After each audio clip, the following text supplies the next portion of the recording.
ओम नमः शिवाय। राधे राधे। आइए सुनते हैं भगवान शिव की अमर कहानी। अगर भगवान शिव ने यह कहानी ना सुनाई होती तो अमरनाथ गुफा ना होती।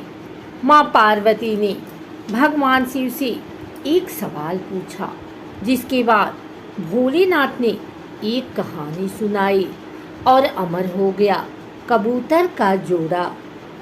अमरनाथ धाम हिंदू श्रद्धालुओं के लिए बहुत महत्व रखता है। जम्मू कश्मीर की वादियों में स्थित अमरनाथ धाम जाने के लिए भगवान शिव के भक्त साल भर इंतजार करते हैं। चार धाम की तरह भक्तगण इस पूजनीय यात्रा को जीवन में एक बार करने की इच्छा अवश्य रखते हैं। अमरनाथ यात्रा के बारे में कहा जाता है कि यहाँ भोले की मर्जी के बिना भक्त नहीं पहुँच पाते हैं। जिसे भगवान शिव बुलाना चाहते हैं वही उनका दर्शन कर पाते हैं। अमरनाथ यात्रा हर साल जून जुलाई के महीने में शुरू होती है। अमरनाथ की यात्रा बेहद रोमांचक है, क्योंकि यह यात्रा धरती पर स्वर्ग के जैसी है। हिमालय की गोदी में स्थित अमरनाथ हिंदुओं का सबसे ज़्यादा आस्था वाला पवित्र तीर्थ स्थल है। अमरनाथ की खासियत पवित्र गुफा में बर्फ से शिवलिंग का बनना है। प्राकृतिक हिम से बनने के कारण ही इसे हिमानी शिवलिंग या बर्फानी बाबा भी कहा जाता है।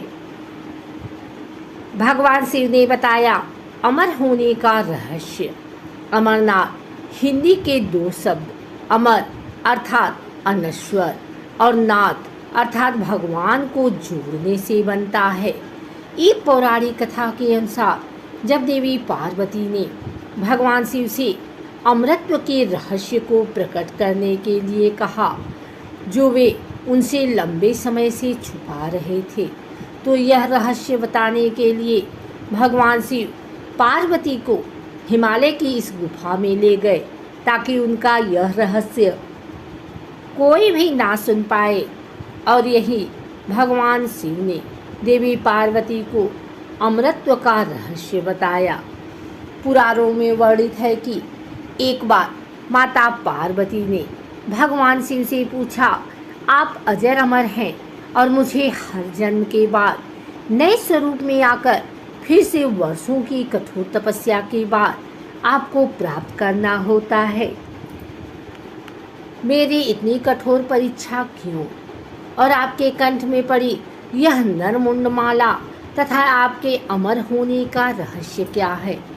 भगवान शिव ने माता पार्वती से एकांत और गुप्त स्थान पर अमर कथा सुनने को कहा, जिससे कि अमर कथा कोई अन्य जीव ना सुन पाए, क्योंकि जो कोई भी इस अमर कथा को सुन लेता है वह अमर हो जाता है।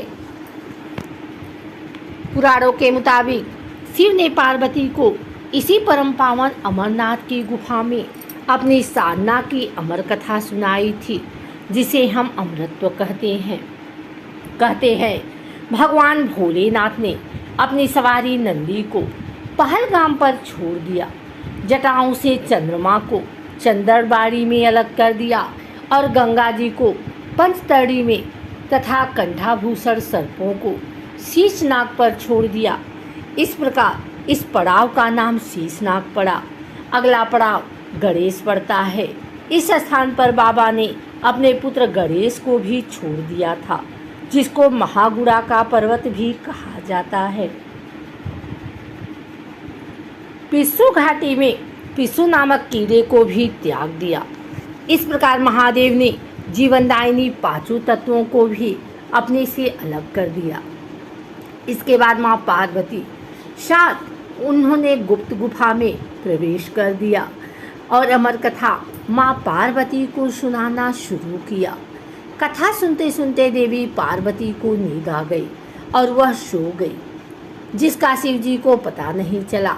भगवान शिव अमर होने की कथा सुनाते रहे। उस समय दो सफ़ेद कबूतर शिव जी की कथा सुन रहे थे और बीच बीच में गूं गूं की आवाज़ निकाल रहे थे। भगवान शिव को लगा कि माता पार्वती कथा सुन रही हैं और बीच बीच में हुंकार भर रही हैं। इस तरह दोनों कबूतरों ने अमर होने की पूरी कथा सुन ली। कथा समाप्त होने पर भगवान शिव का ध्यान पार्वती की ओर गया, जो सो रही थी। जब महादेव की दृष्टि कबूतरों पर पड़ी तो वे क्रोधित हो गए और उन्हें मारने के लिए आगे बढ़े। इस पर कबूतरों ने भगवान शिव से कहा कि हे प्रभु, हमने आपसे अमर होने की कथा सुनी है।